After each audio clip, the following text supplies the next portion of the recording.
I go hard in the paint, yeah, homie, I'm a saint. Ride or die. The question I get is that she is trying to give me the right answer for her dogma, but she's not interested in understanding my objection or what my point that I'm trying to pick out. And I don't feel that there is as much effort to figure out what I'm saying to her as the effort I'm putting in to understand what she's saying to me. Yeah, absolutely. That's absolutely it, right? She's just annoyed, right, that people are actually expressing skepticism about what she's saying, right? If you just say, well, look, this doesn't make any sense, right? That's what she's objecting to. She just wants to be treated like a prima donna. I have a quick statement I want to say about what she said. How we can choose our beliefs. If she believes that some beliefs are rational, but yet we can choose our beliefs. To me, I don't understand that. Like, how, if we can choose our beliefs, like in virtue of what is a belief rational? Does anyone know like what she said? Has she ever like talked about that? And I don't know if she'd have an answer to that. Because I think a lot of what she's doing, I don't think she's in depth in some of these topics outside of her own church and her own. Yeah, she's just a parrot. Who are you talking about? Talking about Steph.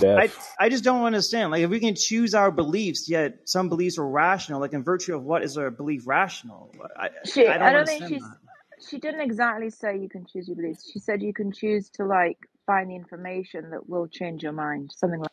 Well, that's just. Well, that was a revision from her prior position. I think that's what she meant.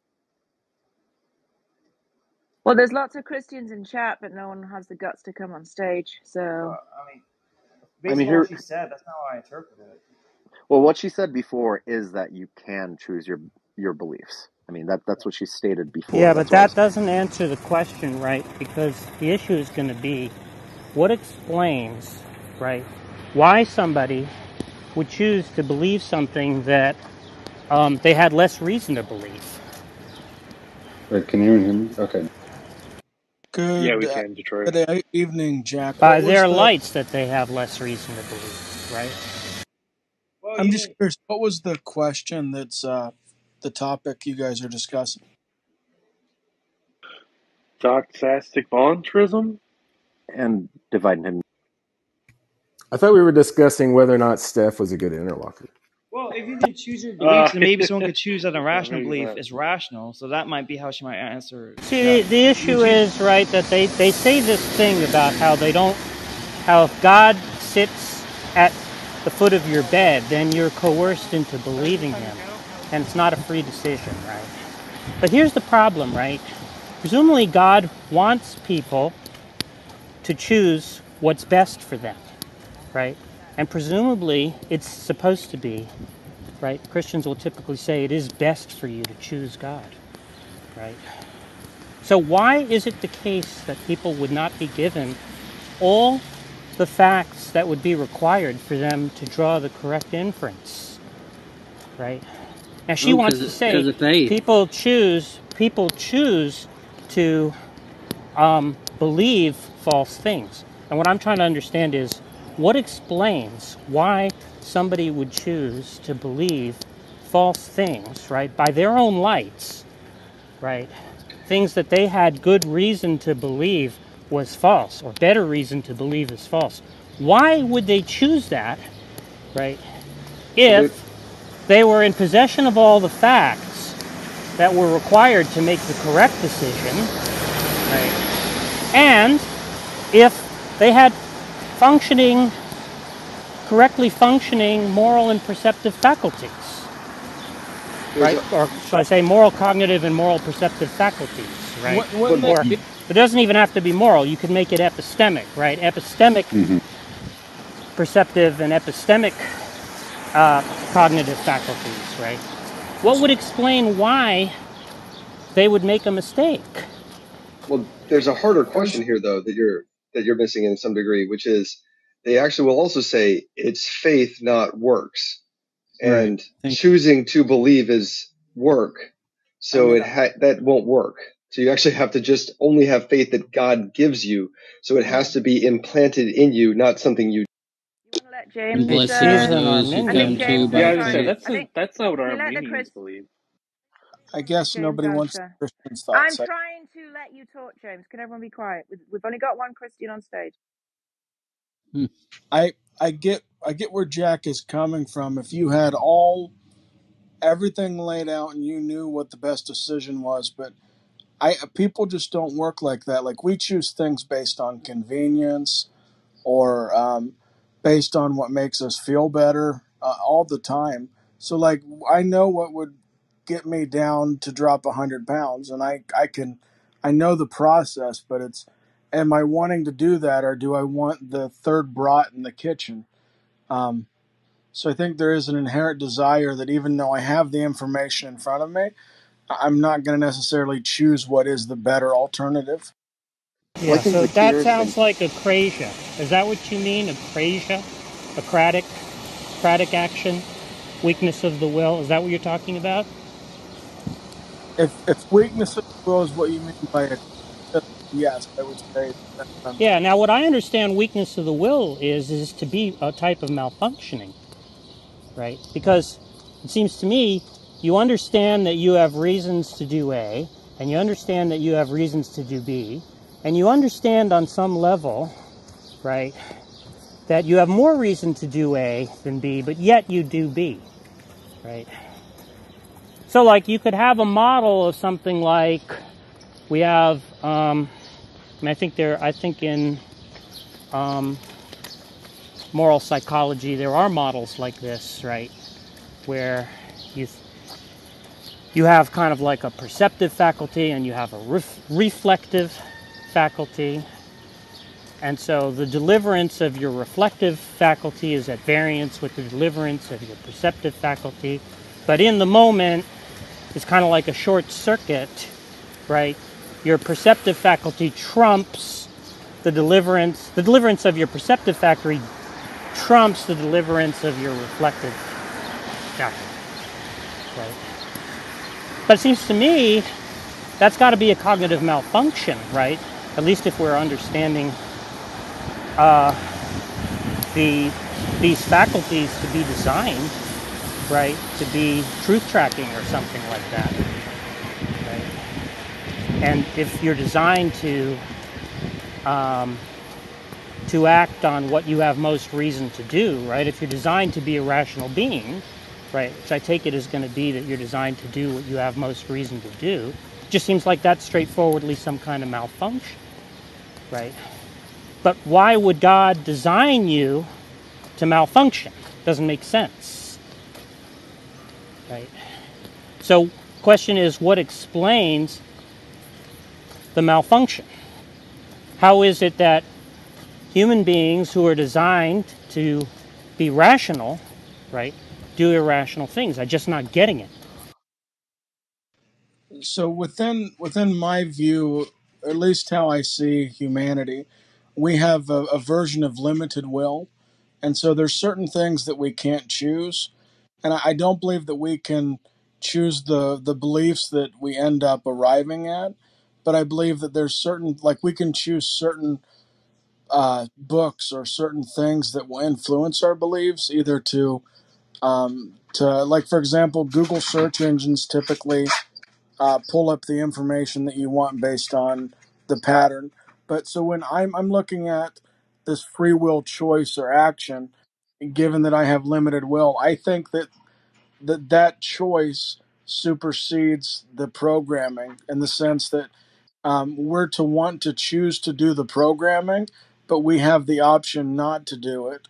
And then that way it's more of a free decision and it's more of a loving action. Like, for You're calling free just sounds like irrational to me, right? You're saying that even though we were designed, right, to correctly appraise things, right, and to act in accord with to act correctly in accord with our correct appraisals, right, somehow we do the opposite, right? Now, we weren't designed to do the opposite, were we? So I'm just trying to understand what explains why we do the opposite, right? Because presumably, she keeps saying, right, God desires us, right, to choose Him, right? That's what he wants, right? And that's why I was saying, does the desire rationalize an action? Because I'm not really sure what she means by a desire, right, if it doesn't rationalize an action, right? So, presumably, if God can't fail, right, and he has that desire, he's going to succeed, right? And we're going to choose him because that's what he desires, right?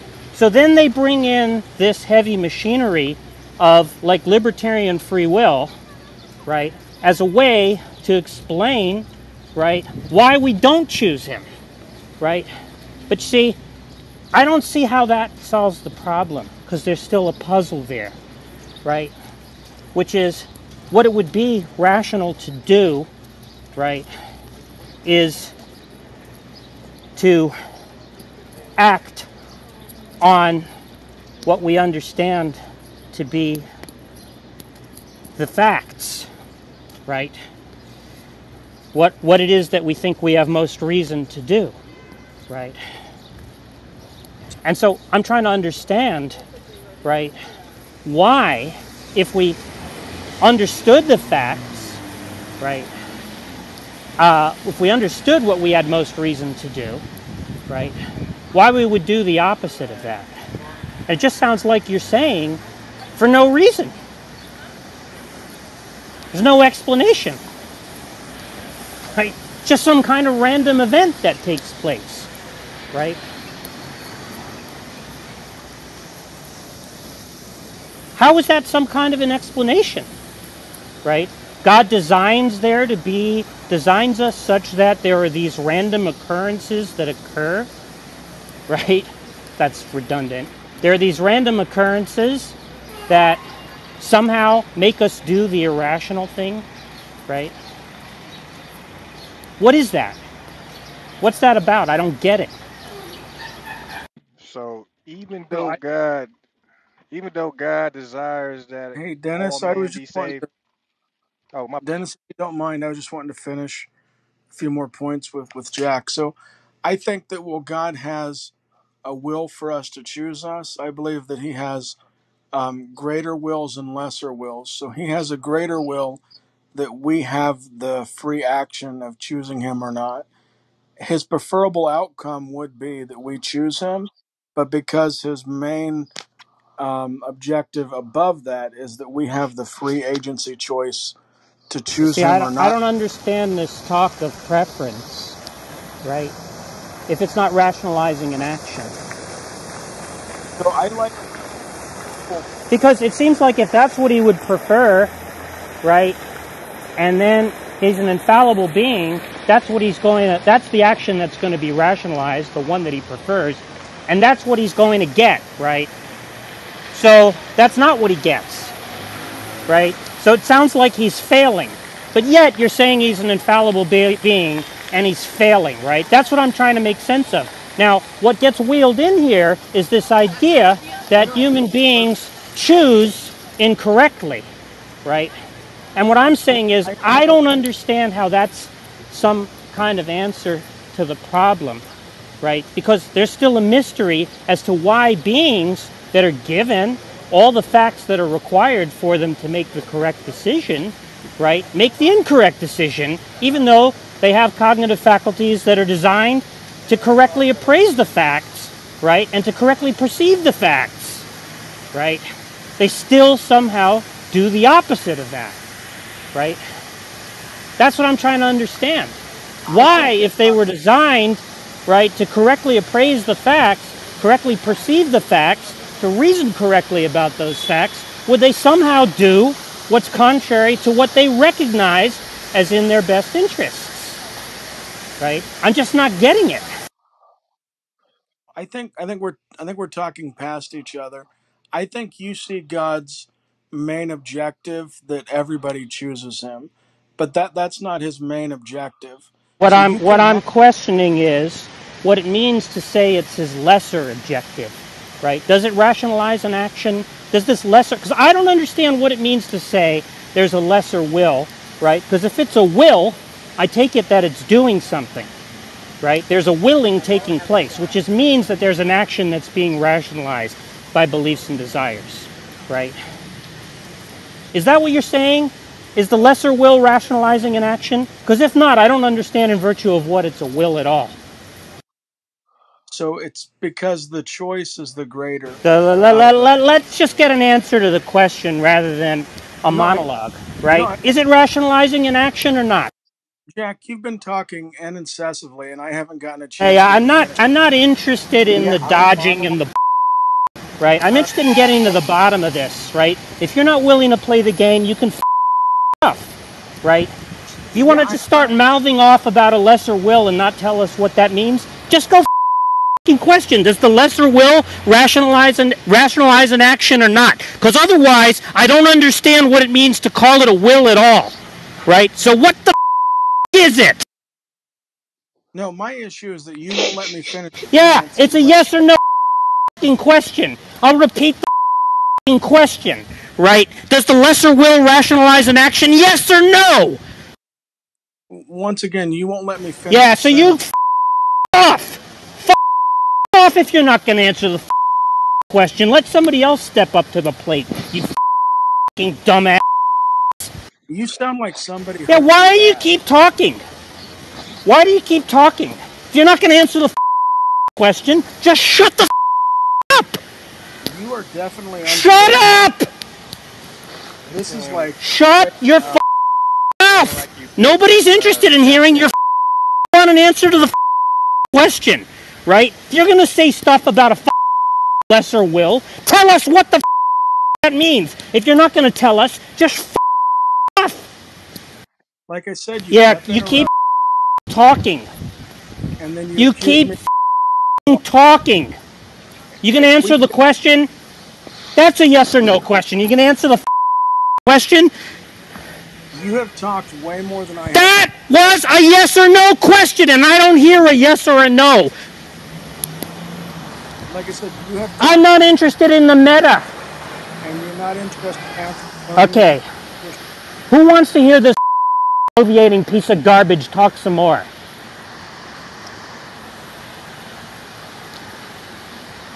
I think the conversation. I mean, this is probably not. You understand, Ninja? Do you understand what he means by a lesser will if it doesn't rationalize an action? Yeah. Does anybody understand what that means? Because James isn't going to tell us. If I could have gotten out 2 sentences without. I asked you a yes or no question. What's the answer to the question, dumb? You have not let me talk. Yeah, I'm not letting you talk because you're not answering the question. You're just wasting our time. Does the lesser will rationalize an action or not? Look, I can't help you with your midlife crisis. Yeah. All right. Why are we listening to this? Why are we listening to this piece of garbage? He's obviously just a piece of dodging garbage. This is sad, Jack. This is why do you keep talking? Does anybody want to listen to this bloviating piece of garbage? I don't think the conversation is productive at this point in time. Of course it's not productive. He's a dodging piece of garbage who's talking about a lesser will. Nobody has a clue what that means. Yeah. He's not going to explain it to us, is he, Haiti? He's not going to explain to us what a lesser will is he? No, it doesn't make any sense because whatever the greater will is the will, right? So it doesn't make any sense. Who else? Haiti, if I could have had 2 sentences. How about just answering the question, yes or no? Does the lesser will rationalize an action? But like I've given Jack his fix. Yeah. What about answering the question? What about giving an answer to the question? Does it rationalize an action? You know, we fed into the midlife crisis. Yeah, so now he's just going to do some more meta. Why are we listening to him? Let's just move on. Why is he even on the stage? Yeah, let's just move on. Let's either move on or James, could you, whatever you go, could you answer the question and then do your meta? Or don't talk at all and just move on. There was someone else trying to interject. Like, was someone else trying to interject. But I only got 3 words out. But that's not what I said. This wouldn't be productive if you didn't do that. It has to be respectful to me for an adult conversation. Who was the person who tried to talk? Maybe they can. Are you being respectful to us by not answering the question you've been asked 20 times? Is that being respectful? think it was Dan. You get asked a simple question, right? And then you don't answer it, but you go on for 2 minutes, right? Talking about stuff that nobody understands, and when they ask you to explain it, right, you refuse to answer the question and then talk about something else. Is that being respectful? Hey, Daz, I hope you put this up so everybody can see that. Of course he's going to put it up, because he's going to want to show what a dodging piece of garbage you are, just like Steph is, right? You people are just a bunch of dodgers, right? Trying to rationalize why it's a good thing that God killed 6 million. That's the game that you play every day, right? No, I never. We're tired of the rationalizations. Oh, sorry, I just got back. What happened? Oh, Jack lost his mind in a midlife crisis. Yeah. That's not what happened, you lying piece of garbage. That's what happened. Right? What happened is I asked you a question and you didn't answer it. So why are you trying to spin it the other way? Did you answer the question? Did I ask you a yes or no question or not? Did you answer yes or no to that question? That's what happened, is that you didn't answer the question. And now you're saying I have a midlife crisis, right? Rather than you're a dodging piece of garbage.